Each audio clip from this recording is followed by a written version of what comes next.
Lo importante es que queden las cosas positivas de la pandemia. Eso, no cabe duda. Y haber sobrevivido hasta el momento.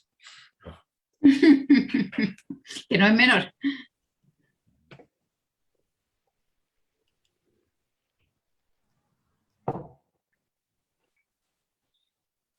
¿Cuántos estamos convocados más o menos? Alejandra, nosotros ya estamos al aire y son las 6:01, así que... ¿Les parece partir así de puntuales? Esperamos un par de minutitos. Era tipín 6. Siempre esperamos porque la conexión a veces falla y se demora un poquito, pero tratamos de ser lo más puntuales posibles. Oye, querido rector, he visto que estás trabajando bastante con CIEPLAN en distintos proyectos, tienes un convenio muy importante, me llegan información de vez en cuando. Tenemos un convenio hace ya como 6, 7 años. Ah, pero muy bien, pues. Hacemos otras cosas en Santiago y especialmente en la región. Libros, encuentros. Qué bueno. Qué bien. ¿Cuántos alumnos tienes actualmente? La universidad tiene más o menos 12.000 en pregrado y unos 1.000 en posgrado. Harto. Qué bueno. Y bien consolidada. Hemos crecido bastante, pero tampoco no tenemos mucha más capacidad de crecer. No. ¿Solo con sede en Talca o tienes en la región algo más? Tenemos en Linares el área de educación, en Curicó el área de ingeniería, en Santa Cruz un pequeño tema vinculado a la industria vitivinícola. ¿Invadiste Colchagua? Sí. Que históricamente fue un territorio maulino. Ah, pero perfecto. Bueno, una de las cosas que yo creo que ojalá en la nueva constitución se haga es la constitución de macroregiones, porque si vamos a regionalizar con estas mini regiones que en algunas partes tenemos, que no son sustentables, va a ser extraordinariamente difícil que sean eficientes. Pero la tendencia es a la balcanización de las regiones. Bueno, porque el populismo de nuestros parlamentarios de todos los colores lo muestra, pero desde el punto de vista de eficiencia en el mundo, tú tienes que tener ciertos tamaños óptimos para poder ser descentralizado, sino con qué financiamiento, con qué capacidad humana. El tema es la visibilidad internacional de las regiones. Mientras más chica, menos visible. No, además, perdón, en términos de recursos y de burocracia. Perdón la interrupción, pero Alejandra, creo que podemos partir porque tenemos ya mucha gente en el Facebook también. Jaime, hicimos la continuidad con Jaime, así que ahora podemos partir. Claro, eso, ya hicieron la introducción informal. La conversación del café fue hecha por el rector Roja y don Jaime Rodríguez, así que se los agradecemos. Bueno, yo voy a partir ya formalmente entonces este encuentro. Denme un segundo. Bueno, primero que nada, saludar a todas y todos los presentes. En nombre del Foro de Permanente Política Exterior y del Consorcio de Universidades del Estado de Chile, los saludamos a todos con mucha entusiasmo y mucha alegría por acompañarnos en este que ya es el tercer encuentro de un ciclo, del segundo ciclo, tercer encuentro del segundo ciclo, para que es muy prolífico nuestra alianza entre el consorcio y el foro. Estamos desarrollando este tercer encuentro del ciclo 2021 de conferencias que están vinculadas al tema de relaciones internacionales, academia y política. Así se denomina este ciclo. Y hoy justamente vamos a abordar de forma más específica esta materia y cómo las relaciones entre la política pública y la academia se debe dar desde una lógica virtuosa y cómo pueden entonces apoyarse mutuamente. Este espacio, hemos podido fomentar este espacio justamente de cooperación entre el mundo de la academia y el mundo de la política pública en esta alianza que hemos celebrado entre el consorcio y el foro, que es una alianza que tiene ya 2 años y que, como les mencionaba, ha podido expresarse a través de una serie de eventos y seminarios que han sido de mucho interés para nuestro público. Así que tenemos acá presente a todos nuestros seguidores, que ya creo que son fieles seguidores a estos encuentros porque saben que hay temas muy, muy interesantes.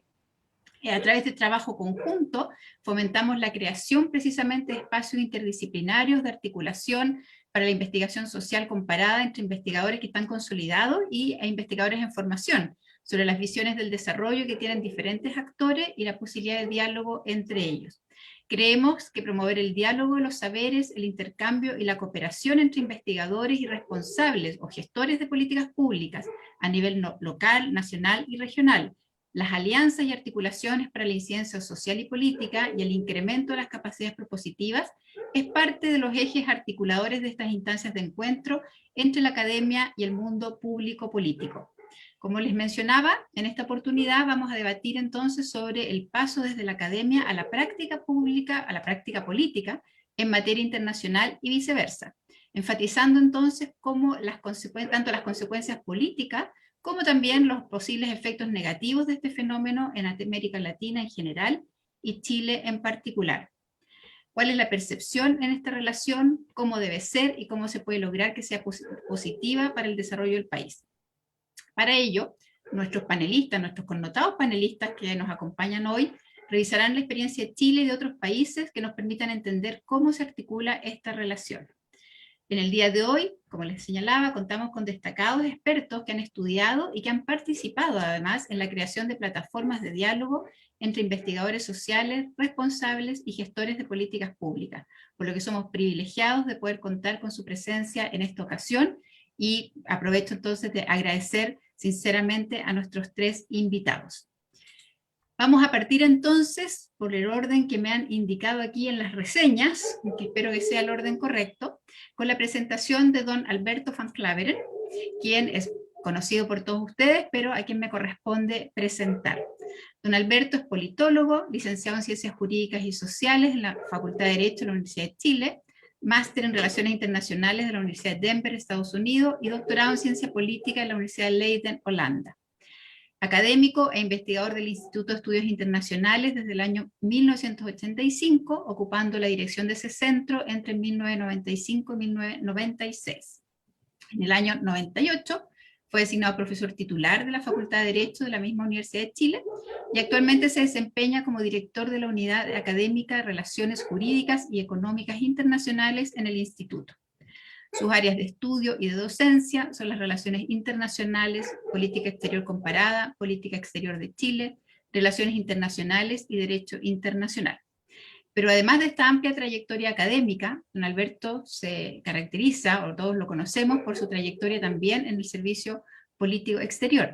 Él ha sido embajador de Chile desde 1996, asesor del ministro desde marzo de 2014, ocupó el cargo de subsecretario de Relaciones Exteriores de Chile entre marzo de 2006 y noviembre de 2009, durante el gobierno de la presidenta Michelle Bachelet.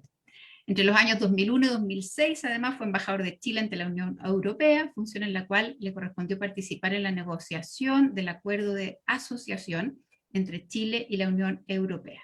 Entre 2004 y 2006 fue asimismo embajador de Chile ante el Reino de Bélgica y el Gran Ducado de Luxemburgo. Autor de más de 80 artículos sobre política exterior, relaciones internacionales, derecho internacional y política comparada, publicados en América Latina, Estados Unidos y Europa. Ha sido reconocido como medalla rectoral de la Universidad de Chile y con el doctorado honoris causa de la Universidad Católica de Valparaíso. Así que con esta gran trayectoria queremos agradecer profundamente la presencia del profesor Van Klaveren y por favor lo invitamos a hacer su presentación.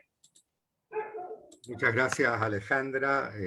Muchas gracias por esta larga presentación. Y bueno, y mis agradecimientos, por cierto, al Consorcio de Universidades Estatales y del Foro Permanente de Política Exterior, y por cierto también a mi propia alma mater, la Universidad de Chile, una universidad del Estado, como todo el mundo sabe. La verdad es que como lo señala esta reseña bastante extensa de mi propia trayectoria, yo he tenido la suerte de poder compartir mi vida profesional entre la academia y la función pública. Bueno, la academia también es, por cierto, una función pública, pero una función pública ya en la propia Cancillería. Y la verdad es que nunca he tenido una contradicción entre ambas carreras. Es decir, ambas carreras se enriquecen y yo creo que además se han complementado mutuamente. Y tuve la suerte de poder proyectar entonces mi experiencia académica en la labor que me correspondió, o las distintas labores que me han correspondido en la Cancillería. Y bueno, a partir de esta nota personal, yo creo que me gustaría hablar de 3 puntos bien específicos. Uno es el aporte de la academia a la política exterior. El segundo tiene que ver con las prioridades que existen en la academia y que existen también en materia de política exterior. Y finalmente, el aporte de la academia a las políticas públicas internacionales, sobre todo en términos de las negociaciones internacionales que tienen lugar de manera constante. En cuanto al primero, el aporte de la academia a la política exterior yo creo que es esencial. Y no es una casualidad que aquellos países que tienen un mayor protagonismo externo cuentan también con una mayor capacidad académica en materia de relaciones internacionales. Basta pensar en los 5 miembros permanentes del Consejo de Seguridad de las Naciones Unidas y lo que significa la gran trayectoria académica que tiene un país como Estados Unidos o que tiene un país como el Reino Unido, que desde el punto de vista académico yo creo que tiene una proyección incluso mucho mayor que la que le corresponde en términos de ser una potencia media a nivel internacional. Y lo mismo se puede decir de Francia, y por cierto también se puede decir de la República Popular China, más allá de la orientación específica que pueden tener los estudios internacionales en la República Popular China, pero nadie puede dudar de la capacidad académica, de la alta especialización con que cuenta la República Popular China. Y en alguna medida eso también es aplicable también a la Federación Rusa, con todas las particularidades del caso. Todas estas potencias cuentan con universidades de excelencia, cuentan con centros de estudio, cuentan con think tanks muy relevantes, ¿no es cierto? Y han desarrollado también muchos estudios de área, estudios altamente especializados en áreas geográficas que son de especial interés para estos países. Y además de eso, hay también ahí una dimensión multidisciplinaria que es muy clave desde el punto de vista de las relaciones internacionales. Es decir, no reducir solamente los estudios a las relaciones internacionales, entendidas, digamos, como una disciplina afín a la ciencia política, sino que también un gran aporte procedente del derecho internacional, de la economía internacional y, por cierto, también de la historia. Son todas tradiciones académicas que se han reflejado en la política exterior de estos países. Por cierto, las perspectivas van cambiando según el lugar donde se desarrollan estas disciplinas y estas especialidades. Y América Latina tiene también una tradición importante. Yo creo que desde el punto de vista histórico, lo que hay que destacar es el gran aporte que ha hecho América Latina en el campo del derecho internacional.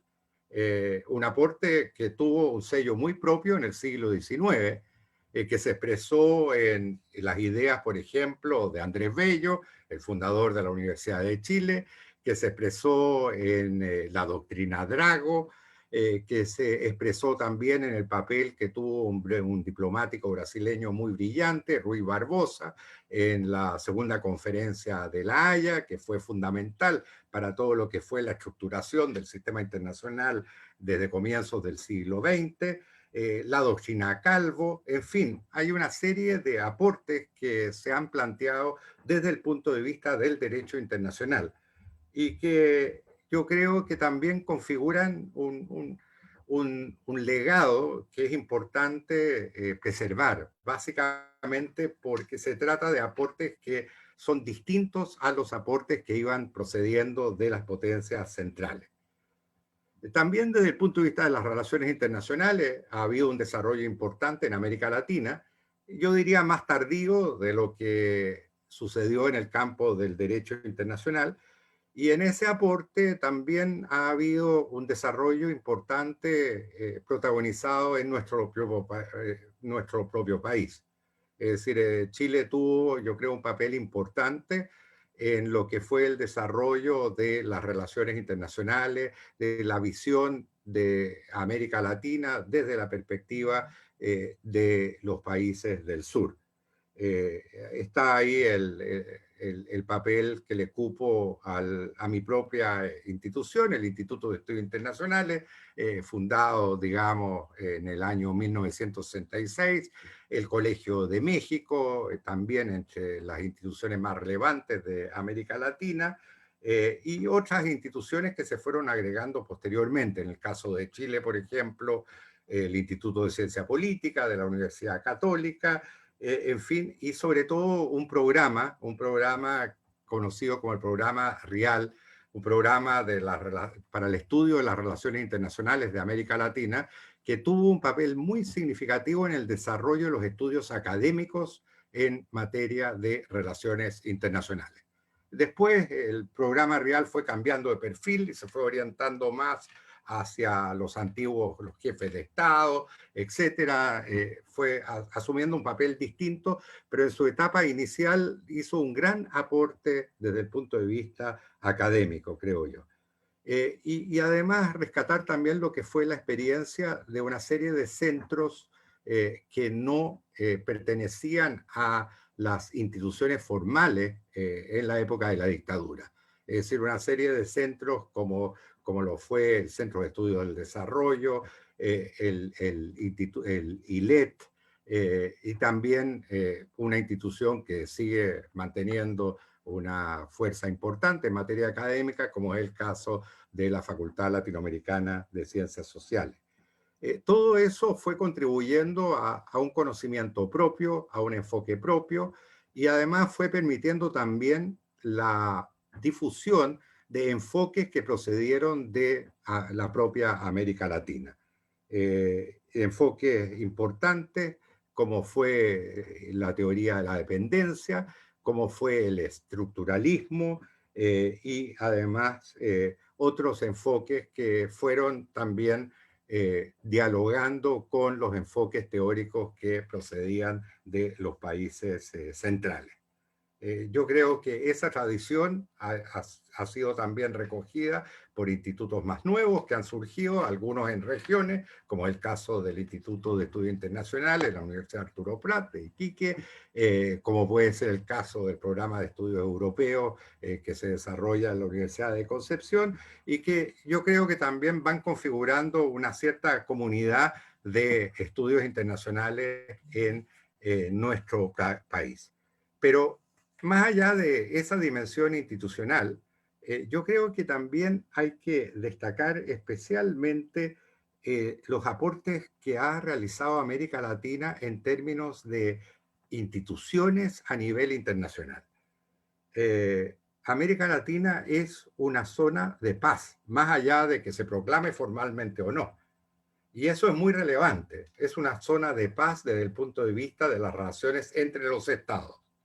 Lamentablemente en algunos países no parece haber paz interna o han habido procesos de paz que han tratado de estabilizar la situación, pero desde el punto de vista de las relaciones entre estados, el mundo latinoamericano es un mundo que es post-jovesiano, ya no es un mundo jovesiano, y eso es una diferencia que hay que resaltar en el caso de América Latina con respecto a otras regiones del mundo. Y eso también se ha traducido en iniciativas que han sido muy fundamentales, como son, digamos, la iniciativa para la desnuclearización de América Latina. América Latina fue la primera zona poblada libre de armas nucleares, gracias a una iniciativa de un muy distinguido jurista mexicano que se proyectó en el Tratado de Tlatelolco, un tratado de proscripción de las armas nucleares en América Latina. Y esa iniciativa refleja también un cierto compromiso normativo en América Latina, digamos, un compromiso normativo de solucionar pacíficamente las controversias. Y no es una casualidad, por cierto, que América Latina sea la región que más acude a la Corte Internacional de Justicia. Los países de América Latina acuden con cierta frecuencia a la Corte Internacional de Justicia, como bien lo sabemos en el caso de Chile. Y eso habla muy bien de una región que ha decidido resolver de manera pacífica su conflicto, sus disputas, sus diferencias, digamos, y en contraste con la situación que puede existir en otras partes del mundo. El segundo punto que quería señalar muy brevemente es el punto de las prioridades. Las prioridades de la política exterior no coinciden necesariamente con las prioridades del mundo académico. El mundo académico se rige también por criterios de acreditación, como bien lo sabemos. Los temas que interesan a veces a las académicas o los académicos no son necesariamente los temas más prioritarios de la política exterior. Un colega académico puede fascinarse frente a la aplicación de un enfoque teórico muy abstracto y puede también preguntarle a sus estudiantes si en realidad ellos prefieren un enfoque constructivista o un enfoque neorrealista. Pero eso, la verdad es que tiene muy poco interés desde el punto de vista de lo que puede ser la gestión práctica de la política exterior. Si bien a veces también en esa gestión práctica podemos observar algunas inclinaciones teóricas. Muchas veces las universidades, sobre todo en la actualidad, funcionan en términos de lo que pueden ser justamente revistas indexadas, participación en congresos académicos, etc. Y puede ser que esos temas no sean necesariamente los temas que abordan sean los temas más relevantes desde el punto de vista de lo que puede ser la política exterior. Y eso se refleja también en nuestro país, en términos de que hay carencia. Es decir, para Chile, desde el punto de vista de la política exterior, las relaciones vecinales son absolutamente fundamentales. Sin embargo, cuesta encontrar especialistas en política peruana o en política boliviana o en política incluso argentina. Y muchas veces existe un conocimiento mucho más profundo de lo que son las especificidades de la política en Estados Unidos o las vicisitudes de la rivalidad entre las grandes potencias que en las relaciones entre países de América Latina. Hay excepciones en esa materia. Muchas veces también puede suceder que la academia precede a la acción de la política exterior. De alguna manera es lo que ha sucedido en el ámbito del Asia-Pacífico. Toda la orientación en América Latina hacia el Asia-Pacífico nació del mundo académico. Esa fue la situación en Chile, en México y también en países como Brasil o Argentina. En consecuencia, ahí hay también digamos, un aporte que es significativo. Y por último, quería mencionar el tema de la academia y las políticas públicas internacionales, ¿no? Es un hecho de que hay una regulación creciente a nivel internacional y que están surgiendo regímenes internacionales a través de negociaciones que son cada vez más intensas y más complejas.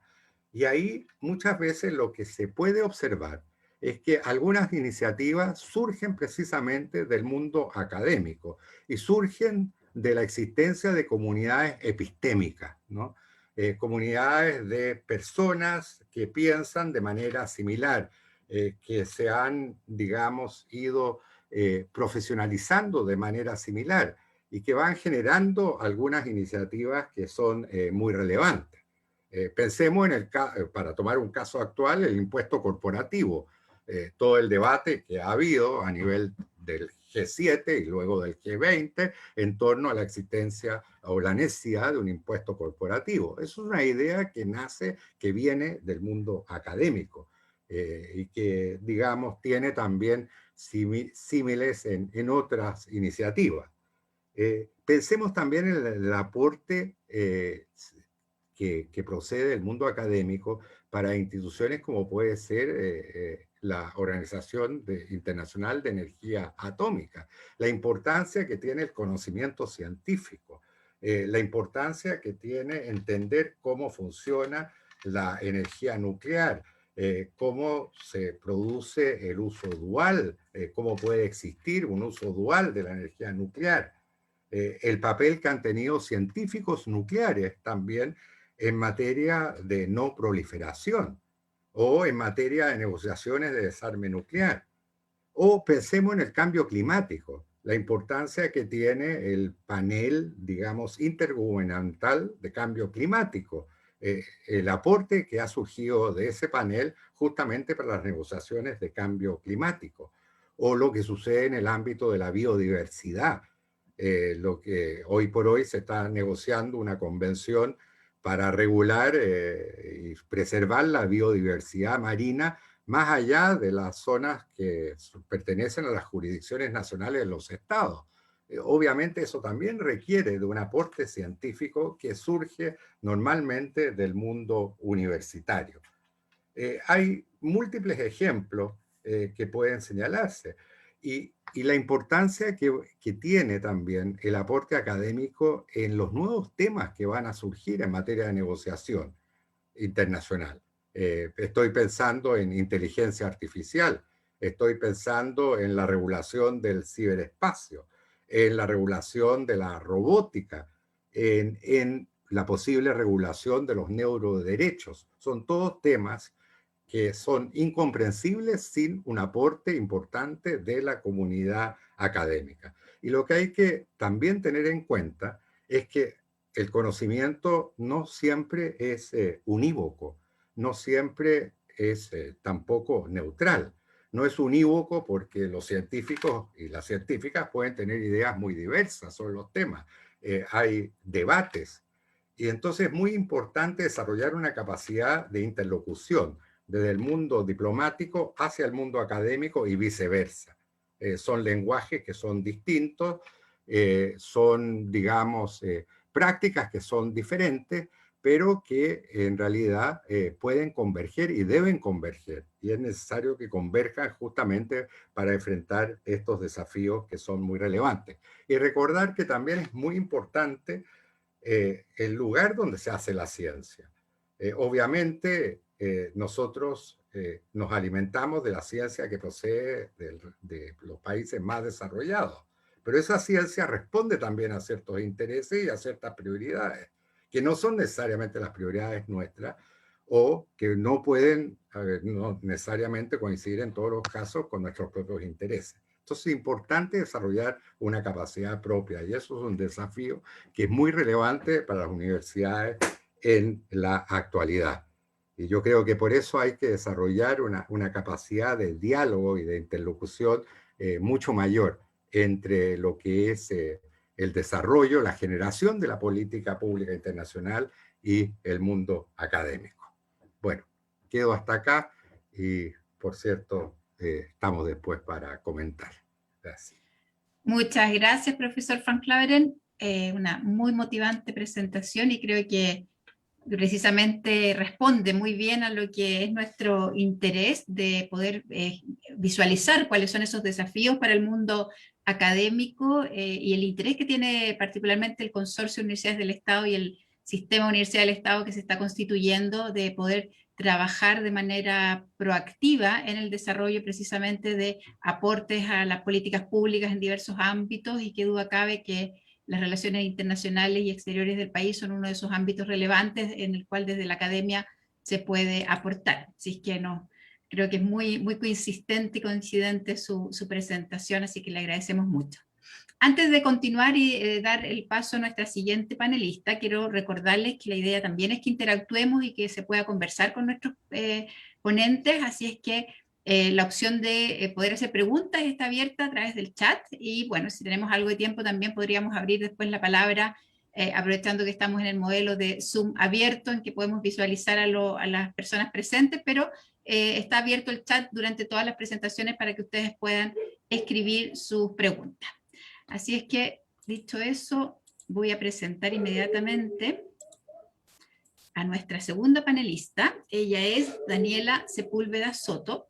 Es cientista política y magíster en pensamiento político de la Universidad Diego Portales.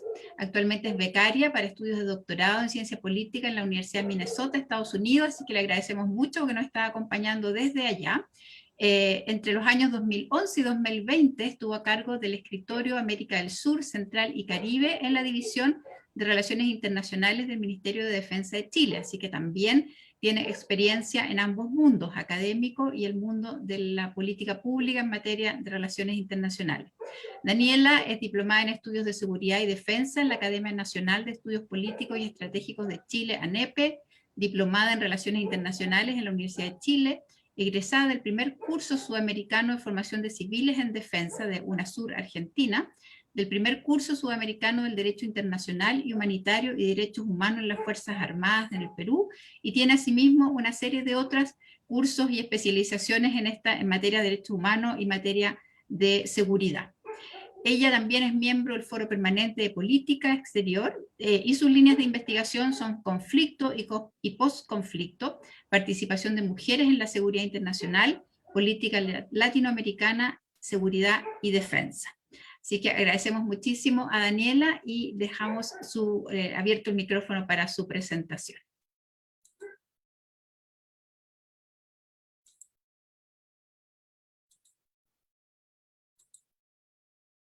Estás sin audio, Daniela. Eso, ahí sí. 1 año y medio, todavía no me acostumbro, perdón. Suele pasarnos a todos, no te preocupes. Perdón. Bueno, decía que muchas gracias a los organizadores de esta actividad y por esta invitación y por permitirme exponer junto al señor rector de la Universidad de Talca, Álvaro Rojas, y al maestro Alberto Van Claveren. En esta breve exposición espero entregar una visión alternativa y quizás un poco crítica, para cuestionar un poco lo que el gap o la distancia que existe entre pensar las relaciones internacionales y ejecutar las relaciones internacionales, porque existe cierto entendimiento de que la academia y la práctica de la política exterior se alimentan mutuamente, pero yo tiendo a creer que esto no es necesariamente o no es siempre de esta forma.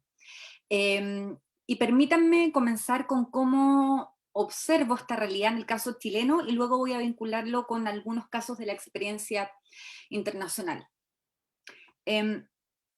En un libro que publiqué recientemente junto a Andrés Villar y Cristóbal Bywaters, titulado Nuevas Voces de Política Exterior, nosotros sostenemos la siguiente tesis que reconozco puede ser un poco polémica, pero básicamente sostenemos que existe una brecha de conocimiento entre la reflexión y la práctica de la política exterior.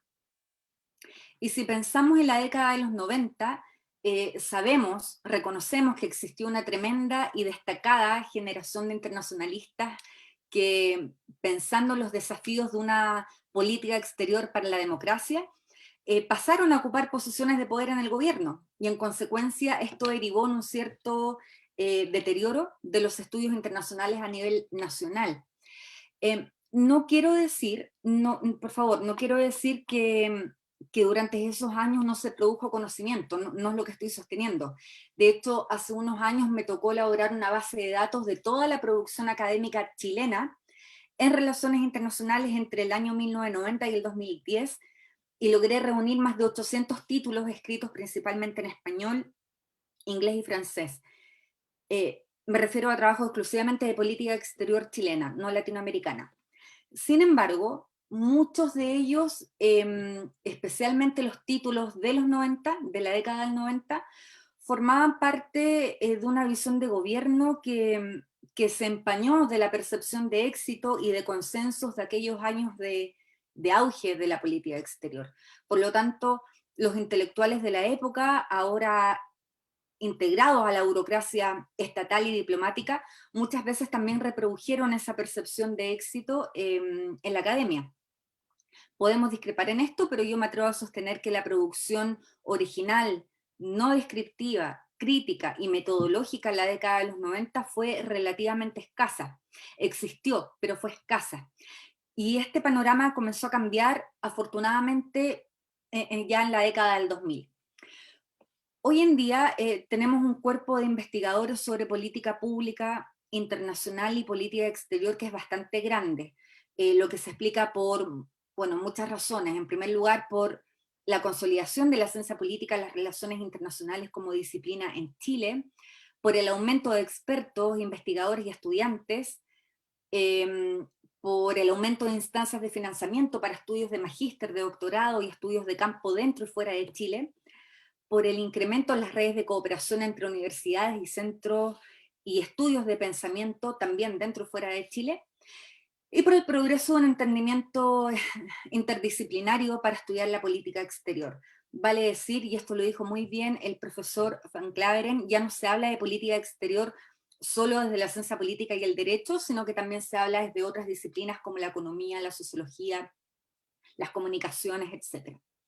Sin embargo, en mi lectura aún existe un cierto gap, distancia. Por todas las razones que yo acabo de mencionar, logramos resolver un problema importante, que fue la falta de diversidad en la producción académica, pero aún sigue pendiente la construcción de puentes más directos entre la academia y la ejecución de la política pública internacional.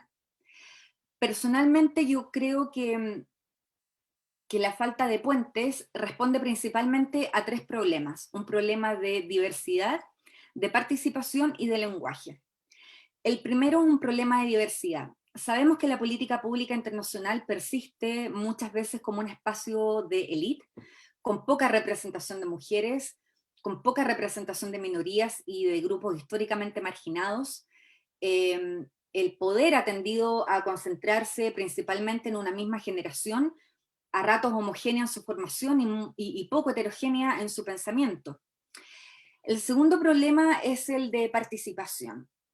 La Cancillería persiste como un espacio también a ratos opaco, poco democrático, poco participativo y con casi nula rendición de cuentas ante la ciudadanía, donde si no eres parte del cuerpo diplomático o de las redes políticas de la ejecución de la política exterior, es muy poco probable que puedas acceder a la construcción de ideas que se manifiestan en política en el futuro. No quiero ni mencionar cómo esa realidad se agudiza desde la perspectiva de las regiones que formalmente, y a pesar de ser actores fundamentales en la política exterior de un país, formalmente están fuera del radar o de la red de la elite, por lo tanto su voz no está representada. Y por último está el problema del lenguaje. La academia muchas veces insiste en reproducir un lenguaje extremadamente sofisticado, extremadamente técnico, que obstaculiza el entendimiento y la adopción de las ideas como políticas concretas. Muchas veces, si tú no hablas el lenguaje técnico o académico que requiere la Cancillería, simplemente tampoco puedes acceder a los grupos de poder que conversan y ejecutan la política exterior. Por lo tanto, eso es un problema. Bueno, ¿es esto un problema o un fenómeno únicamente chileno? No, por cierto, no lo es. Esto también ocurre en lo que denominamos el grupo o el conjunto de países desarrollados. Por ejemplo, en los 70, en los 80, en los 90, en Estados Unidos hubo un debate muy interesante, muy importante sobre la distancia entre estas dos culturas, la cultura de la academia y la cultura de la formación de políticas públicas en el área internacional. Básicamente este debate señalaba que los tomadores de decisión necesitaban a la academia para producir 3 tipos de conocimiento. El conocimiento conceptual, por ejemplo, cuando hablamos de disuadir, diplomacia coercitiva, resolución de conflictos, cooperación, conceptos. El conocimiento general, que apuntaba a las condiciones necesarias para implementar una estrategia política, es decir, a las condiciones para establecer el tablero político. Y por último, el conocimiento de las condiciones, donde se comenzó a desarrollar el estudio del comportamiento de los actores para medir o pronosticar el éxito o el fracaso de las estrategias políticas. Algunos expertos anglosajones señalaron que combinando estos 3 tipos de conocimiento, el conceptual, el genérico y el de las condiciones, es posible construir puentes entre la academia y la política pública internacional.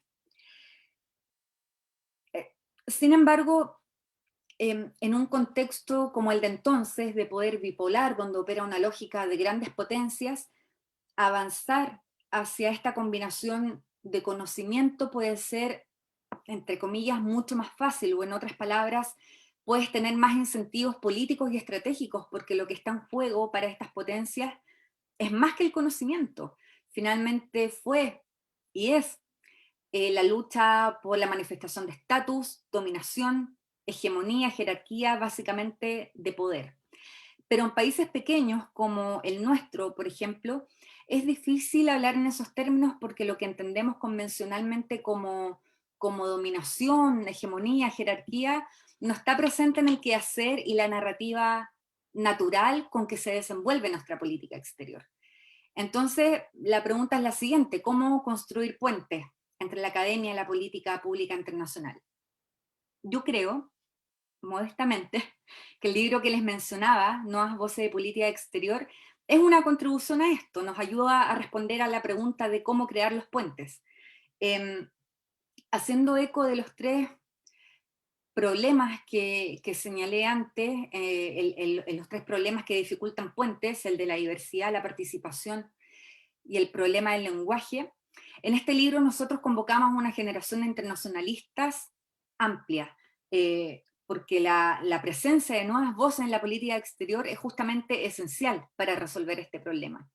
Y no solo convocamos a más mujeres que sabemos históricamente han estado subrepresentadas en este plano, sino que también convocamos a personas que no son necesariamente expertos en temas internacionales, justamente para que hablaran de temas internacionales con autoridad. Es cierto que en el libro mayoritariamente incorporamos a cientistas políticos, a abogados y diplomáticos, pero también hay mucha gente que hablan completamente fuera de estos cambios, de nuevo, para hablar con autoridad, creatividad e innovación sobre la política exterior. Y junto con el ingreso de nuevas voces también es necesario ampliar los temas de la política exterior, porque la academia y la política pública internacional realmente necesitan alimentarse mucho más mutuamente. Y esto significa pensar absolutamente fuera de la caja, significa entender que la política comercial, el derecho internacional, el multilateralismo, las fronteras y límites del Estado, las relaciones vecinales, etcétera, no son los únicos temas que forman parte de una agenda con perspectiva global. En este nuevo ciclo de la política exterior chilena, temas como la diplomacia de los pueblos indígenas, la política exterior feminista, la diplomacia pública digital, las crisis climáticas en plural, inteligencia artificial, como dijo el profesor Van Claveren, la revolución del trabajo y los nuevos actores globales digitales también van a formar parte de la nueva agenda pública global. Y ante estos temas, la academia puede y debe construir puentes de comunicación para que la diversidad, la participación y el lenguaje dejen de ser un problema, sino que se conviertan en herramientas justamente para la construcción de puentes y de colaboración estratégica. Porque así como queremos que la academia contribuya a generar iniciativas de política, la academia también es una herramienta de rendición de cuentas e incluso de control democrático, donde se puede analizar e investigar críticamente los aciertos y desaciertos de la política exterior. Y asimismo, el mundo de la política o de los tomadores y las tomadoras de decisión deben reconocer la autonomía de la academia tanto para permitir el acceso a la información como para también ampliar el espectro de actores que pueden intervenir en el proceso creativo de política. Yo, ya para cerrar, yo creo que la cancha está más que abierta y es tarea también de las nuevas generaciones tensionar el status quo argumentativo y promover la diversidad de agendas globales que necesitamos para incrementar la participación amplia, pero sobre todo divergente de experiencias y puntos de vista en la política exterior y en la diplomacia pública internacional. Así que eso quería mencionar. Muchas gracias nuevamente.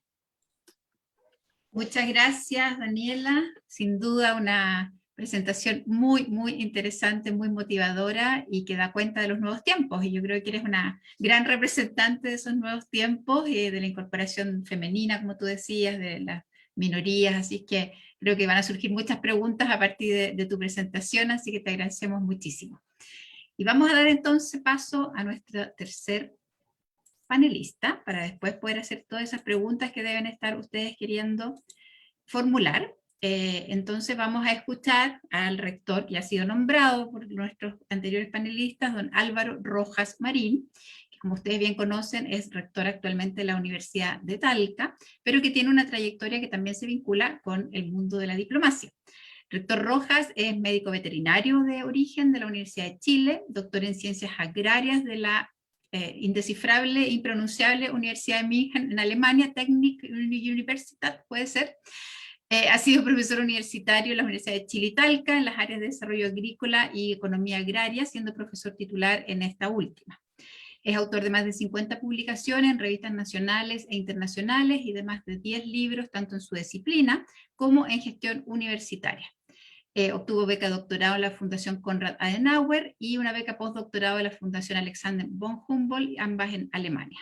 Ha sido consultor de CEPAL, FAO, Banco Mundial y otros organismos internacionales y nacionales. Entre los años 90 y 91 fue decano de la Facultad de Recursos Naturales de la Universidad de Talca y en el año 91 asumió como rector de esta misma institución, la cual lideró hasta el 2006, cuando fue requerido por la Presidenta de la República, Michelle Bachelet, para ser ministro de Agricultura. En el 2008 asume como embajador de Chile en Alemania, cargo que ostentó hasta el 2010. En ese año es elegido nuevamente como rector de la Universidad de Talca y ha sido reelecto en 2 periodos consecutivos hasta la fecha actual, o sea, entre el 2014 y 2018 y actualmente entre el 2018 y 2022. En la actualidad es miembro del directorio del Consorcio de las Universidades del Estado de Chile, miembro del Consejo Nacional de la Cultura y las Artes, miembro titular del Comité Ejecutivo SINDA y miembro del Directorio Nacional y Consejo Asesor Internacional de Universia. Así es que, sin más, le dejamos la palabra al rector.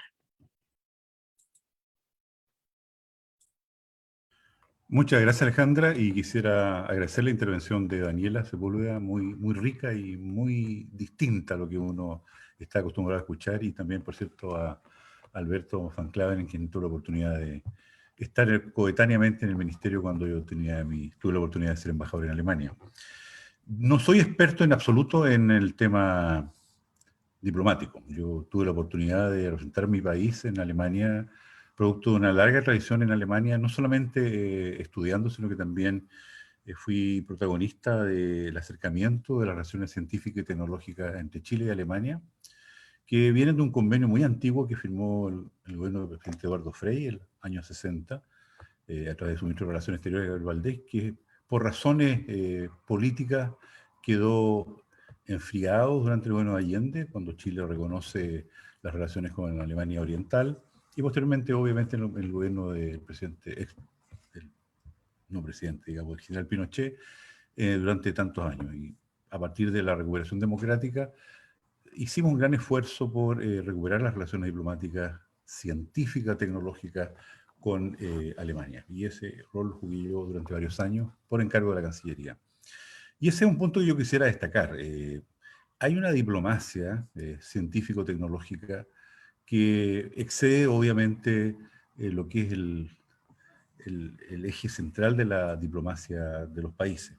Algunos le hablan de la cuarta pata de las relaciones diplomáticas, que son aquellas que se verifican a nivel científico y tecnológico, y que ha significado que muchos países, incluido Chile, hayan iniciado la designación de agregados científicos.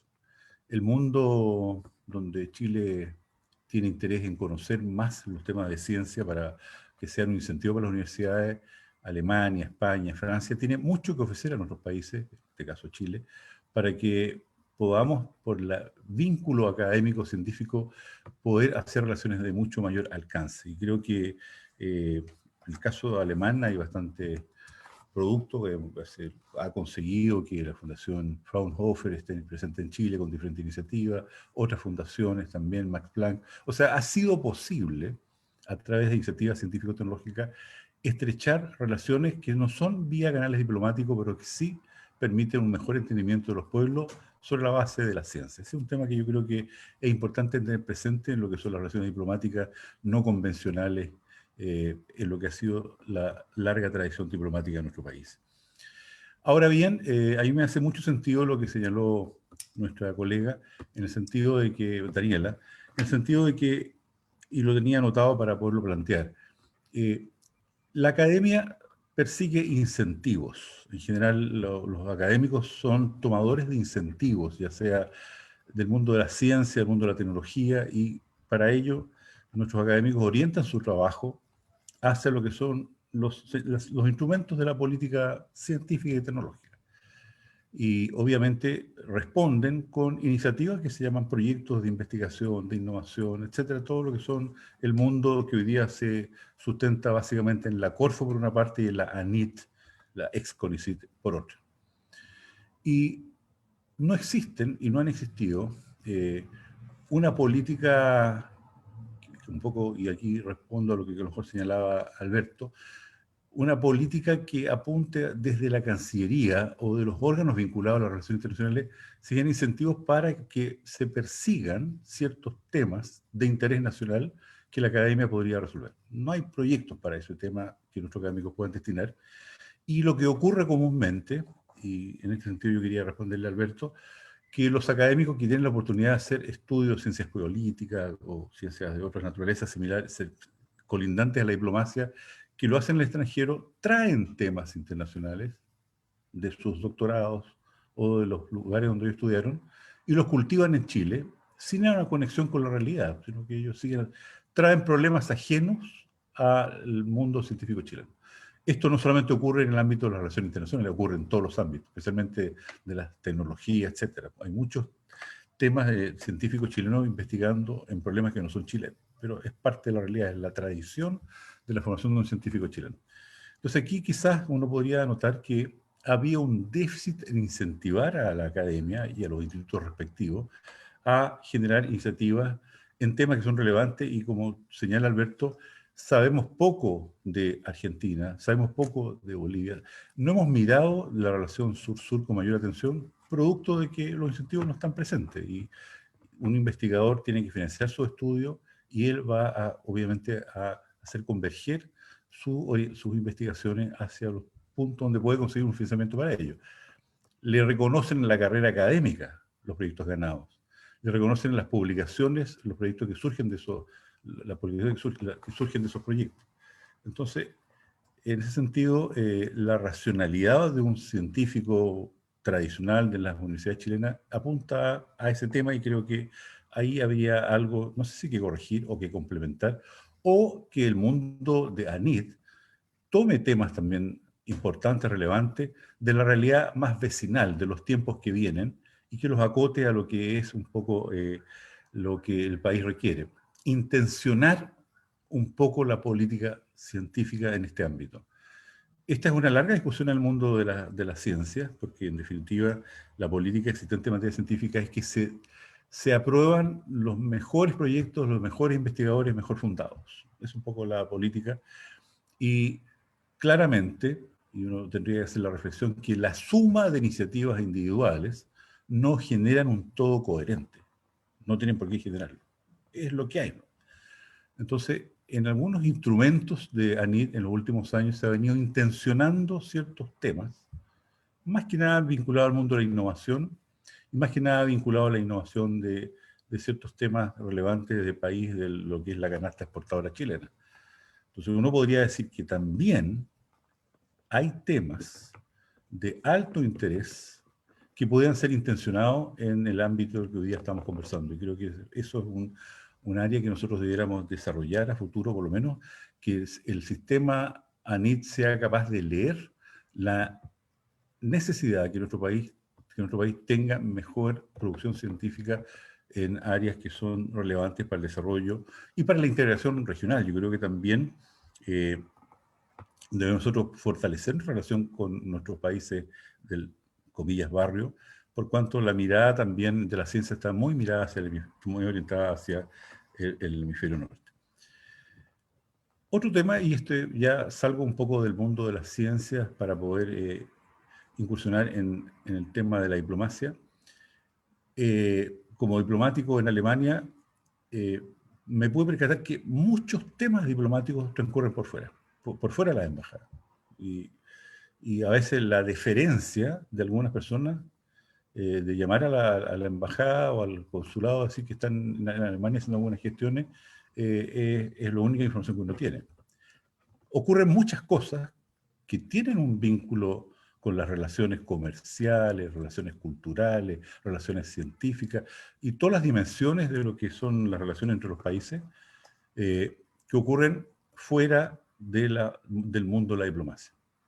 Aún en temas relevantes que para el país, como puede ser el tema del cambio climático, aún en temas relevantes como es la crisis energética. Los propios ministerios tienen agendas propias en materia diplomática en donde el mundo de las relaciones exteriores tampoco toma mucho conocimiento. Eventualmente se les invita o se les hace la diferencia de comentarle. O, voy a decir algo más dramático, piden que lo vayan a buscar al aeropuerto, que un poco siempre es un tema que es la demanda más alta que tiene y que los vayan a dejar. Y ustedes conocen ese mundo, así que... Y eso es un tema que requiere en alguna parte del organismo central de gobierno de organizarlo. Creo que uno podría darle un mayor volumen, una mayor coherencia a veces a la política internacional en diferentes dimensiones, para que aprovechar el potencial de las puertas y ventanas que se abren en otros ámbitos para que eso sea parte de la riqueza de la relación entre dos países. Yo quería dejar como estos 4 puntos sobre la mesa. Creo que me encanta escuchar a Alberto con su profundidad de conocimiento y me encanta escuchar también a Daniela en el sentido de que ella también ofrece una mirada diferente. Este ha sido un mundo muy tradicional, yo comparto, cerrado. Los embajadores políticos, yo fui uno de ellos, siendo más bien académico, somos observados como un cuerpo extraño dentro de la diplomacia, algo indeseable. No obstante, y con esto termino, la capacidad de generar nuevas iniciativas de un diplomático que viene del mundo político es a veces mucho mayor que la capacidad que generan aquellas personas que corresponden más bien al mundo diplomático, porque quien no es de carrera está dispuesto a tomar mucho más riesgos en lo que es su accionar diplomático. Hace cosas que la prudencia a veces indica, la prudencia de que quien nada hace, nada teme, no lo permite. Y por lo menos yo en mis 2 años, un poquito más que estuve como embajador, hicimos temas que a lo mejor otros lo podrían haber hecho y que fuimos colonizadores en ámbitos que hoy día se están cultivando en forma mucho más amplia. Eso, Alejandra, muchas gracias por la audiencia. Gracias a usted, rector. Estaba leyendo aquí en el chat que lo están felicitando por su presentación porque ha dado en el clavo en temas como, por ejemplo, los de los incentivos de ANID y de las organizaciones asociadas justamente a la investigación en materia de relaciones exteriores. Así que lo felicitan los participantes. Bueno, dicho esto, déjenme ponerme en pantalla completa porque estoy en vista, ahí sí, vista galería para poder visualizar a la mayor cantidad de nuestros participantes. Como mencioné hace un rato, tenemos la posibilidad entonces de, creo que media hora, sí, justamente media hora para poder compartir y poder conversar con nuestros panelistas, así que vamos a abrir la posibilidad de hacer preguntas y voy a mirar en el chat porque vi que tenemos, a ver, de hecho, entre los panelistas, vamos a transmitir la pregunta de Daniela, que tiene una duda respecto de la presentación del rector Rojas. Ella le pregunta, rector, ¿a qué se refería con lo de la investigación de un tema no chileno? Para precisar mejor ese concepto. Cuando usted mencionó que los investigadores llegaban al país con temas no chilenos de investigación. Voy a poner un ejemplo que está fuera de la diplomacia para explicarlo. Una persona va a hacer un doctorado en un área de biología vegetal o un área de, no sé, de neurofisiología o de envejecimiento, y toma modelos de trabajo no nacionales, que no tienen impacto a nivel nacional. Sigue con la colección de datos de experimentos que se hicieron en otros países y no utiliza la oportunidad de entender de que en Chile hay problemas que se vinculan a la disciplina que él estudió y que él debiera abrir un espacio de desarrollo en ese ámbito. Voy a poner un ejemplo como más clásico, y que lo voy a extraer de mi universidad. La Universidad de Talca tiene un centro de las pomáceas, de las manzanas. Chile es un país tradicional exportador de manzana, un principal exportador de manzana al hemisferio sur. El manzana es muy endémica, se cultiva en todo el mundo.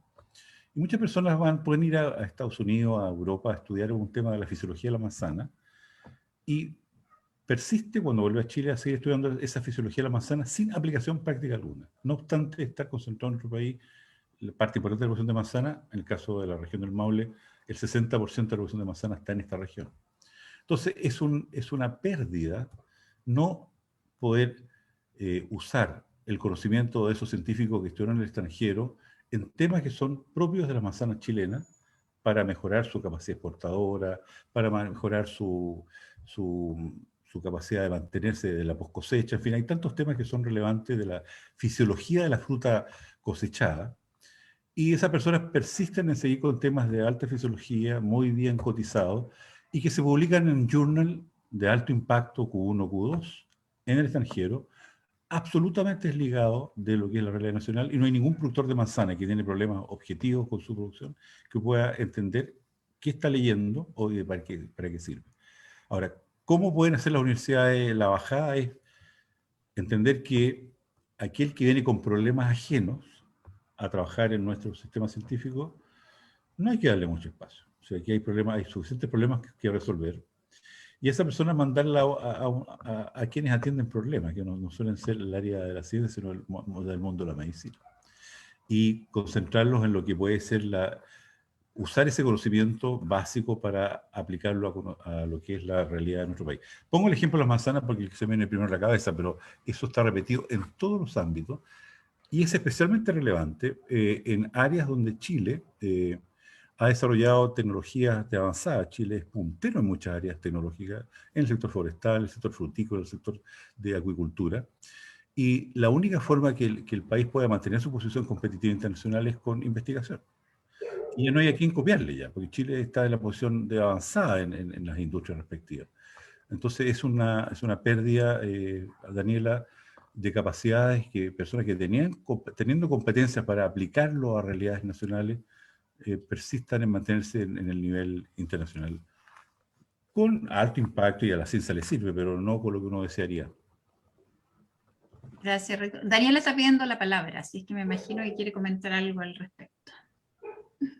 ¿Ahora? Sí, dale. Gracias, Alejandra.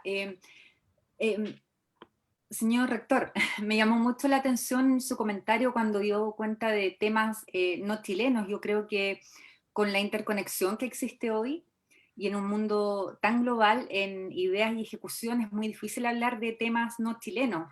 Todos los temas pueden ser chilenos y a la vez pueden no serlo. Y eso es muy rico alimentar eso. Lo que yo observo, por ejemplo, es cuando hablamos de ciencia, es que una persona que está trabajando un tema tan específico como, por ejemplo, inteligencia artificial, que quizás no puede tener impacto en el plano nacional, porque el desarrollo en esa área es bastante limitada, pero puede tener un impacto a futuro y sobre todo en investigación, que es muy grande. Nosotros sabemos que los grandes temas de la ciencia internacional son consorcios de cooperación entre universidades nacionales y extranjeras. Y yo creo que un ámbito que ha dado muestra de eso con satisfacción para los intereses nacionales es la astronomía, donde la astronomía se ha desarrollado incluso como una marca país, pero que fue posible gracias a que astrónomos chilenos comenzaron a participar de investigaciones y de núcleos de investigación de la Unión Europea, de Estados Unidos, de Japón, etc. Y hoy en día Chile en cierto modo es una potencia astronómica también, gracias a la importación de temas no comunes en las agendas de investigación. Yo creo que hoy todo tema puede ser chileno, incluso los temas más internacionales donde probablemente hoy no exista un potencial tan evidente. Y yo creo que las herramientas de colaboración entre universidades y entre distintos grupos de investigación en el mundo son esenciales para eso. Y yo no quiero aquí ser portavoz de ANIT, ni mucho menos defender a ANIT, pero hay una iniciativa de ANIT que yo destaco bastante, que es la generación de becas específicas para áreas de ciencia o de desarrollo prioritario para el país. ANIT ex CONICYT, tiene muchos procesos de becas, como las becas de magíster y de doctorado en el extranjero, o los proyectos de investigación con otros núcleos de investigación en el mundo. Pero hay un área específica que son los proyectos prioritarios, donde ANIT definió 5 áreas prioritarias, entre ellas la investigación en materia minera. Gracias a esa investigación prioritaria, hemos podido formar a chilenos y chilenas en áreas de conocimiento que no conocíamos, incluso para la cultura minera tan arraigada en el país. ellos han traído ese conocimiento y han desarrollado nuevos sistemas de explotación más amigables con el medio ambiente, nuevas matrices energéticas, etc. Por lo tanto, yo creo que incluso en áreas científicas donde es tan difícil observar elementos concretos, resultados concretos ahora, yo creo que pueden tener un positivo impacto a futuro. Y los invito a todos ustedes, si pueden, si tienen oportunidad de leer las charlas que el investigador chileno César Hidalgo realiza justamente respecto a estos temas, yo los invito a que las vean. Están en YouTube y justamente habla de la relevancia entre cooperar e importar temas que son ajenos a la cooperación nacional, justamente para contribuir a los intereses nacionales. Eso era un pequeño comentario que quería hacer. Gracias. Gracias, Daniel. ¿Puedo un comentario? Sí, por supuesto, el rector. Yo no me compararía tan caro a la palabra no chilena, porque a lo mejor no de interés nacional, no sé cómo definirlo. Bueno, la ciencia, los incentivos intencionados, que fue el ejemplo que usted acaba de es lo que yo señalé. Hay que intencionar también porque, y dije, y voy a repetir, la suma de iniciativas individuales no constituye un todo coherente para el desarrollo del país. No necesariamente. Hay que intencionar cierta área, dejando un espacio naturalmente para la libertad de investigación. Creo que no se puede restringir. Y el caso de astronomía es un caso que, no quiero polemizar con usted, Daniela, pero hay cuotas reservadas a astrónomos chilenos por tratados internacionales, y Alberto, experto en eso, le puede dar toda una conferencia. O sea, es un laboratorio natural de Chile y los chilenos tienen acceso prioritario a esos usos de telescopios de alta gama, de alta complejidad, por el acuerdo internacional que se ha firmado. Eso fue negociado, yo diría, por la diplomacia chilena, que también hay que darle su mérito, no sé si Alberto puede profundizar eso. Gracias. No surge de la nada. Gracias, rector. Sí, don Alberto, por favor, por supuesto. Aprovecho esta pequeña referencia a un tema que realmente vale la pena destacar, ¿no? Que es justamente todo el desarrollo que ha tenido la astronomía en Chile, que ha sido también alimentado en parte gracias a una internacionalización de esa actividad. Es decir, uno revisa todos los núcleos de astrónomos en las universidades chilenas y en general siempre se va a encontrar también con astrónomas o astrónomos o astrofísicos, astrofísicas de otros países, ¿no? Y eso yo creo que enriquece, porque la ciencia es una actividad muy internacionalizada. Y efectivamente, como lo mencionó el rector Rojas, hubo una negociación bastante compleja que justamente marcó el establecimiento digamos, del Observatorio Europeo en Chile, tema que Álvaro conoce bien porque tiene su sede en Alemania, ¿no? Y que implicó la negociación de una cuota, y eso fue muy complicado, porque había una resistencia original justamente de parte de quienes financiaban ese observatorio a aceptar la posibilidad de una cuota reservada para astrónomos residentes en Chile, porque eso lo aclaro, porque quienes están utilizando esa cuota no son solamente astrónomos de nacionalidad chilena, sino que son personas que trabajan en el campo de la astronomía en nuestro país y que pueden proceder de países muy diversos, ¿no? Y eso implicó también un cierto conocimiento de las características de la especialidad, un diálogo importante, y fue, yo creo, un logro, a pesar de que mucha gente estaba escéptica y creía que esa cuota de observación no se iba a utilizar porque no teníamos capacidad instalada suficiente. Pero yo no participé directamente en esa negociación, así que no me voy a arrogar ningún mérito por ella, pero conozco a personas que estuvieron fuertemente involucradas en eso. Pero este tema me lleva a otro, que tiene que ver con la cooperación científica, ¿no? Y en nuestro país existe, yo diría, un cierto prejuicio hacia la cooperación científica con países similares. Es decir, a los científicos, a las científicas les interesa sobre todo la cooperación con los países del norte, con Estados Unidos, con Europa, quizás en el futuro con China, pero sin embargo existe una fuerte tradición científica en distintos países de América Latina.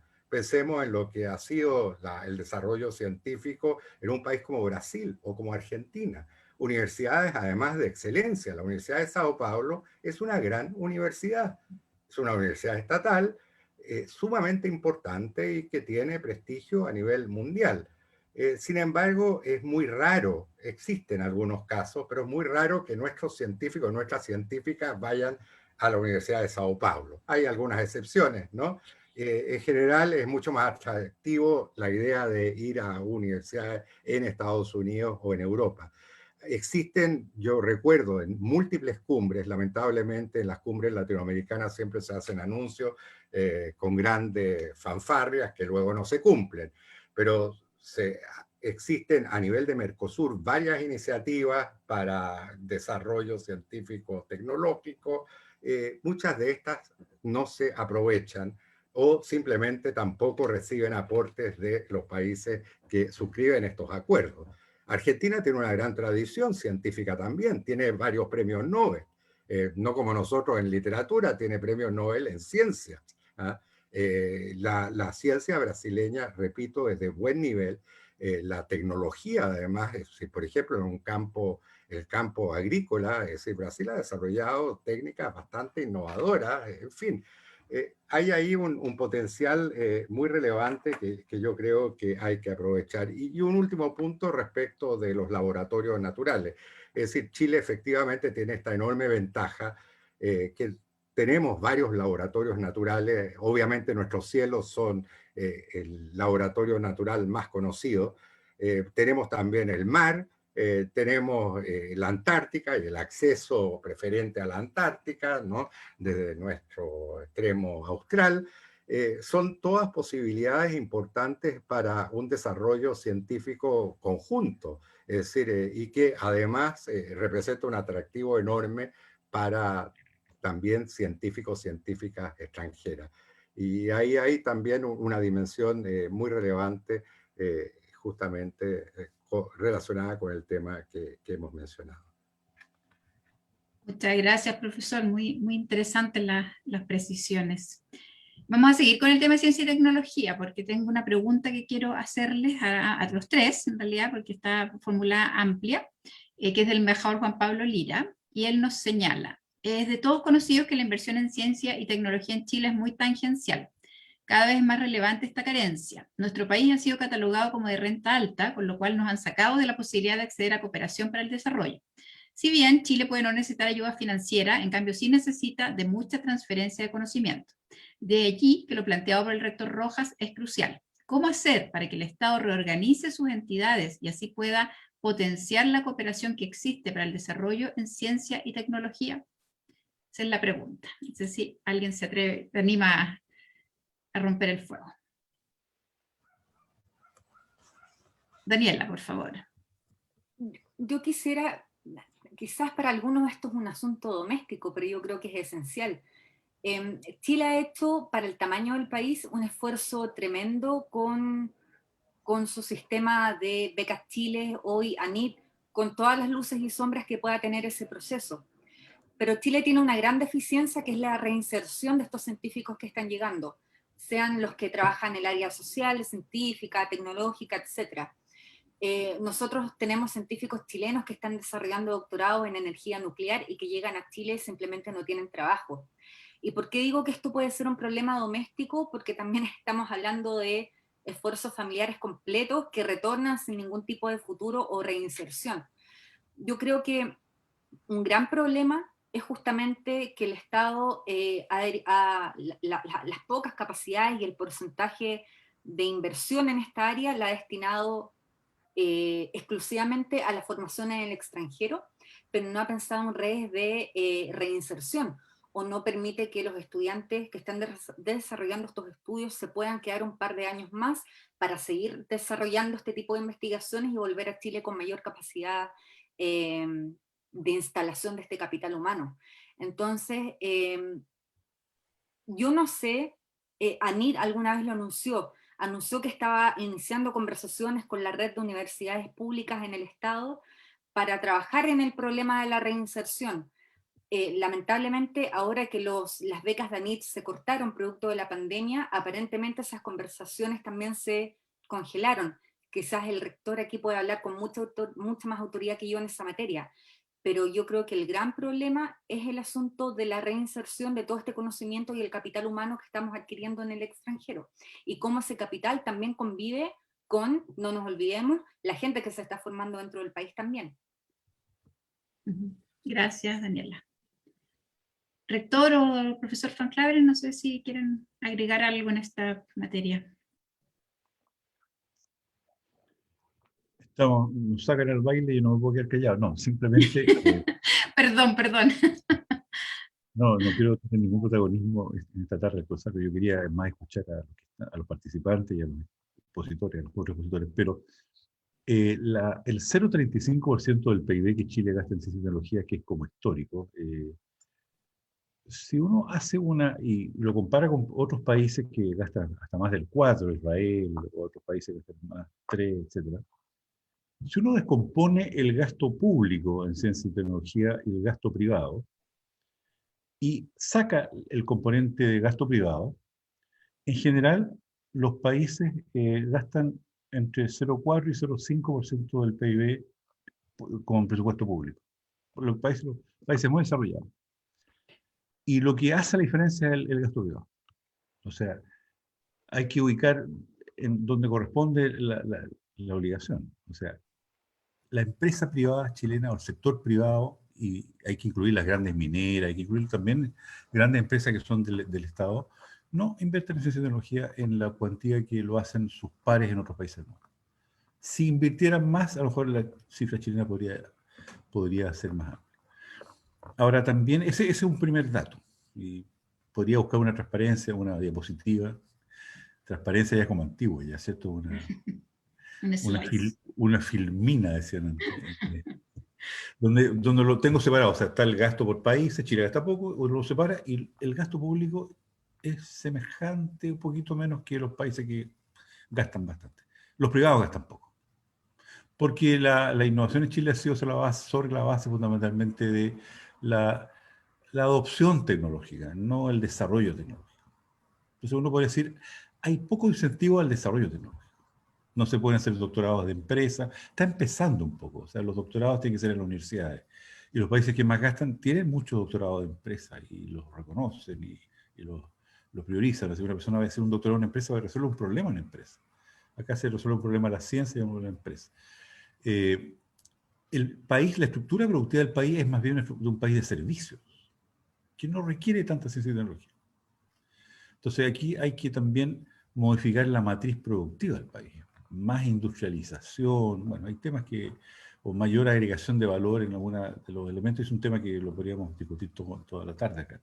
O sea, hay elementos que hacen que el gasto en PIB de Chile sea bajo, y aquí hay que incentivar y buscar muy buenos incentivos al sector privado, mejor incentivo. Creo que esa parte no está todo lo bien trabajada que se requiere. Y obviamente lo que dice Daniel es cierto, o sea, la gente que se va a doctorar al extranjero vuelven en condiciones muy precarias, y lo que tienen empleos muy poco permanentes, son un postdoctorado con un contrato de 1 año, son personas que peregrinan por diferentes partes sin poder hacer el aporte que ellos suponían que iban a hacer a su regreso, porque tampoco hay incentivos para su reinserción. Entonces habría que, obviamente, y Anit ha trabajado, y no tengo ninguna crítica con Anit, creo que ha hecho un trabajo ejemplar, y creo que no, pero sí, yo creo que hay que, el paradigma de lo mejor, hay que intencionarlo aún más. Y cuando usted señalaba, Daniela, que hay todo un ejemplo en el sector minero, esas son las iniciativas que hay que hacer. Hay todas iniciativas, por ejemplo, yo lo veo quizás en la zona central, o sea, el Valle Central chileno, explotamos solamente salvo el teniente, solo el Valle Central, solo desde Angostura hasta Chillán, está explotada la agricultura en la zona central, en lo que se denomina la depresión central. Y hay 500 kilómetros, 600 kilómetros de cordillera, hay 600 kilómetros de mar, donde no ocurre nada, nada. El menú es solamente de valle centralista. Y bueno, hay que ver cómo podemos hacer un tipo de acuicultura offshore distinta a la que se hace en ecosistemas tremendamente afectados como son los de los fiordos de Aysén. En el mundo que produce acuicultura está en los océanos, no está en fiordos, porque eso es una condición muy particular de algunos países, pero no, en general, o sea, hay mucho que hacer, pero sí que hay que desarrollarlo en ámbitos...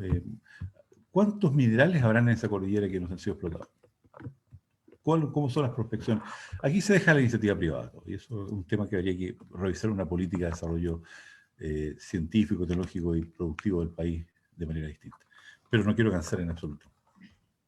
Gracias, rector. Bueno, volvemos ahora a un tema más específico del área de las relaciones exteriores. Hay una pregunta que es amplia, si bien está asociada a unas felicitaciones a Daniela. La pregunta la vamos a dirigir a Daniela primero, pero evidentemente para que puedan complementar los demás panelistas. Dice la siguiente: ¿cuál es el camino para incluir más a la sociedad civil en el diseño y revisión de la política exterior en el MINREL, específicamente? ¿Comienzo, Alejandra? Sí, dale, Daniela, por favor. Yo creo que esto se puede responder a través de un ejemplo que a esta altura es como paradigmático, y es el TPP. Independiente a la opinión personal y política que tengamos en torno al TPP, este tratado sí dejó de manifiesto algo, y es esta idea de que la política exterior es opaca, que no es participativa, que nadie sabe quién toma las decisiones y que está influenciada por empresas, etc. Esa fue una muy mala imagen y muy mala gestión, porque abrió el camino a la desconfianza en la política exterior, que era algo que no existía, que yo no recuerdo previo al TPP. Yo creo que los mayores grados de participación, de involucramiento y de consulta directa, como ha ocurrido en otras experiencias internacionales, son una vía interesante, especialmente de la mano de un nuevo ciclo político de la política exterior. Si nosotros consideramos que nuevos temas como la diplomacia de los pueblos indígenas, la política exterior feminista, etcétera, van a formar parte de la nueva agenda de, entre comillas, reinserción del país, quizás no es la palabra correcta, pero se entiende la idea, no podemos pensar en ejecutar iniciativas en estos ámbitos sin consultar no solo a las universidades, sino que también a los grupos que tienen algo que decir al respecto. Y eso requiere consulta directa, requiere participación, pero sobre todo requiere rendición de cuentas. Yo sé que la Cancillería actualmente, junto con otros ministerios, tiene un proceso de rendición que es bastante limitado, que es meramente descriptivo y no es participativo masivamente. Pero tenemos que avanzar hacia otras instancias mucho más intensas de rendición de cuentas, y donde la ciudadanía no solo conozca quién toma las decisiones en materia internacional, sino que también cómo un tema de interés llega a la mesa de la o el tomador de decisión. Yo creo que la política exterior sí es un área muy opaco y hay que avanzar en eliminar ese problema. Gracias. Profesor, Sí. adelante. Sí, justamente, sí, yo coincido con Daniela, pero creo que se trata de un problema que es de doble vía, que no es solamente de parte de lo que puede ser el Estado a través de la Cancillería, sino que también de la propia sociedad civil. La sociedad civil chilena no es una sociedad civil demasiado desarrollada tampoco. Es una sociedad civil que está en formación y que tiene expresiones que son más bien esporádicas. ¿A qué voy? Existe, digamos, una ley de participación de la sociedad civil que está plenamente vigente. Hay consejo de la sociedad civil que funciona. Funciona más en algunas áreas que en otras áreas. Sin embargo, también está las cuentas anuales, que son ejercicios formales, es cierto, pero que también cuentan con muy poca participación y muy poco debate, ¿no? Entonces, yo creo que falta una cierta cultura mayor de debate, y esa es una responsabilidad compartida, pues, tanto desde el Estado como también de la propia sociedad civil. Cuando uno observa cómo funciona la sociedad civil en otros países, son organizaciones muy estructuradas, con estudios también muy completos. Digamos, en algunos países la sociedad civil aporta estudios de gran calidad y está muy vinculada además a la academia. Entonces no es un tema ajeno a lo que estamos viendo en estos momentos. Hay una vinculación entre la academia y la sociedad civil. Tampoco las universidades muchas veces disponen también de mecanismos para integrar a sociedad civil, inquietudes de sociedad civil. Básicamente porque también las académicas y los académicos tienen a veces otras prioridades, ¿no? Y tienen que competir y tienen que publicar y a veces, digamos, no intervienen en temas que están en debate muy actual en la propia política exterior. Entonces, yo creo que es una responsabilidad compartida y yo creo que nos interpela como país también. ¿Ah? La necesidad de mayor participación es absolutamente efectiva, es cierta, pero requiere un esfuerzo compartido, un esfuerzo tanto de parte del Estado y también de parte de la propia sociedad civil, que digamos está emergiendo, pero que todavía requiere un esfuerzo mayor, ¿ah? de articulación y de expresión y de proyección. Y eso lo notamos incluso en el propio debate que hay, Daniela mencionó con toda razón, el caso del TPP, pero es un debate que tiende a ser bastante pasional, emocional. ¿Ah? Los argumentos a veces no están bien fundamentados, los argumentos son poco claros, ¿no?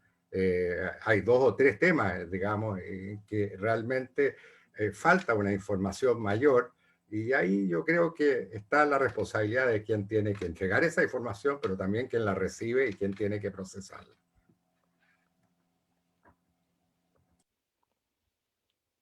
Muchísimas gracias. Sí, Solamente, rector. Alejandra, agregar al comentario que hay un muy pobre rol de los medios de comunicación en estos temas internacionales.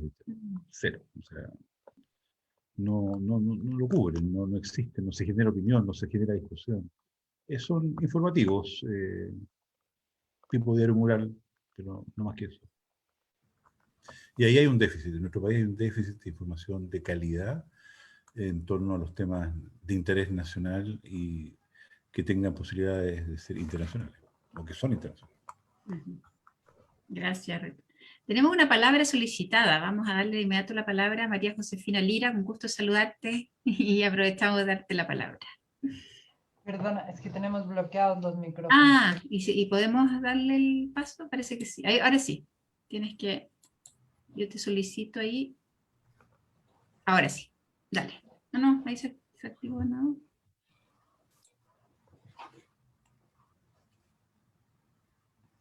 Espera, Alejandra, no hagas ahí nada sí. porque no... Sí, ahí está. Ya. Sí, Es la mire, última pregunta. Estamos en la hora.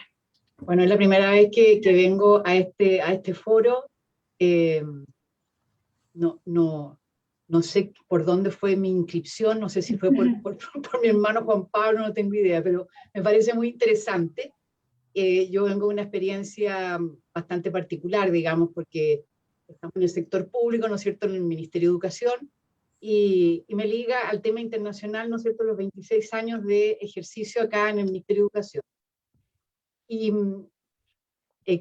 quería hacer 2 comentarios chiquititos y uno un poquitito más grueso, en relación a lo que decía el profesor Van Claveren, ¿no es cierto? Bueno, tenemos la esperanza con la nueva Constitución que avance sobre una democracia más participativa, donde realmente pueda haber un reconocimiento, ¿no es cierto?, a las organizaciones de la sociedad civil. Pero no solo, es decir, a las organizaciones y a los actores sociales. Y cuando hablamos de reconocimiento de la sociedad civil y sus organizaciones, es que debiera haber alguna fórmula, alguna manera de apoyo del Estado, que yo personalmente espero que no sea solamente por concurso, siendo un camino posible, también distorsiona la participación. ¿Ya? Entonces coincido con el profesor Van Claveren que hay una responsabilidad también de parte de la sociedad civil. Aquí hablo como sociedad civil también, o sea, participo en algunas organizaciones y es una conversación fuerte en este momento, ¿no es cierto?, de cómo pasar a otro estado de visibilidad y a otro estado, ¿no es cierto?, es decir, no solamente a través, comillas, de la protesta o de la denuncia, sino de las propuestas, como entiendo que lo plantea Daniela Sepúlveda. Y sobre el punto de los medios de comunicación, es tan fuerte la ausencia del tema internacional en los medios de comunicación que me llama profundamente la atención. Yo sigo todas las mañanas la Radio Universidad de Chile, ¿ya? Y no hay, teniendo el Instituto de Relaciones Internacionales, no hay ni siquiera un día a la semana donde esté dedicado al tema internacional. Muy excepcionalmente, ¿no es cierto?, hay entrevistas a algunos expertos del instituto. Entonces tenemos un problema tremendo, y finalmente las relaciones internacionales, como dice Daniela, quedan completamente en el ámbito como de los, no sé si de los príncipes, los expertos. Y a mí siempre me ha llamado la atención por qué los ministros y las ministras de Relaciones Exteriores sacan tan buenas notas, digamos, cuando los tienen que porque a nadie le importa más. Entonces es un área ya donde, y claro, ahora con el Tratado Internacional, ¿no es cierto?, aparece una voz fuerte de la sociedad civil, pero sabemos que el tema internacional es un tema así como en abstracto, y claro, hay una conmoción ya en la sociedad civil cuando tiene que ver con los temas fronterizos, que eso también es histórico. Ahora, yo lo que quería comentar, un último comentario que me llama mucho la atención en la experiencia de estos años que llevo en relaciones internacionales, en el ámbito de educación, dentro de la política, de nuestra política exterior en el país, todo el ámbito internacional de las universidades, que es de enorme riqueza. Cada universidad tiene sus propios centros, ¿no es cierto?, de acuerdos internacionales, de convenios. Realmente yo me imagino que puede ser por el tema de la autonomía universitaria, pero es un ámbito que no es potenciado ya por parte de la política exterior. Es decir, la riqueza de los intercambios y de los acuerdos entre las universidades chilenas con las universidades del exterior. En la década de los 90 hubo una coordinación interesante de relaciones internacionales de las universidades que logró empezar a abrir alguna conversación con Cancillería, pero eso se perdió completamente, y ahí están las universidades con sus relaciones internacionales, pero su impacto hacia la política exterior de nuestro país, ninguno. O sea, es como un ámbito completamente separado. Y creo que ese trabajo, esa apertura, ese indagar, ¿ya?, cómo conversar con la universidad como un actor, o sea, así como nos definan a nosotros los sectores, educación, ciencia, economía, etcétera, como parte de la política exterior. No tengo personalmente ninguna duda que las universidades también son parte de la política exterior, pero no hay diseño al respecto, ¿ya?, de cómo, ni siquiera, o sea, cuando se construyen los acuerdos binacionales, ¿ya?, con los otros países, no logramos, es decir, no aparecen, no son convocadas las universidades por parte de la Cancillería, ¿ya? Entonces probablemente aparecen como muy indirectamente a través de, pero tampoco, ¿ya? Porque como dice el rector de la Universidad de Talca, ¿no es cierto?, las universidades aparecen en relación al sector público a través de los contratos de investigación o de desarrollo de política pública. Yo aquí me estoy refiriendo, ¿no es cierto?, a la potencialidad y a la potencia que tiene las propias relaciones internacionales que tienen las universidades, ¿ya? Y creo que ahí habría que explorar ese campo. Gracias. Muchas gracias. No sé si alguno de los panelistas quiere comentar. Yo solamente agregar a lo que dice María Josefina, que efectivamente desde las universidades hay un gran anhelo de que exista una política pública, una política de Estado en materia de internacionalización de las universidades, en el sentido de que ellas puedan contar con un apoyo desde el Estado para su desarrollo e internacionalización. Y como bien decía Josefina, esto hasta ahora se ha dado por iniciativa de cada universidad y por las gestiones que cada universidad realiza, pero no existe un apoyo desde el Estado para ese proceso de internacionalización. Así que también es un tema pendiente en materia de relaciones internacionales.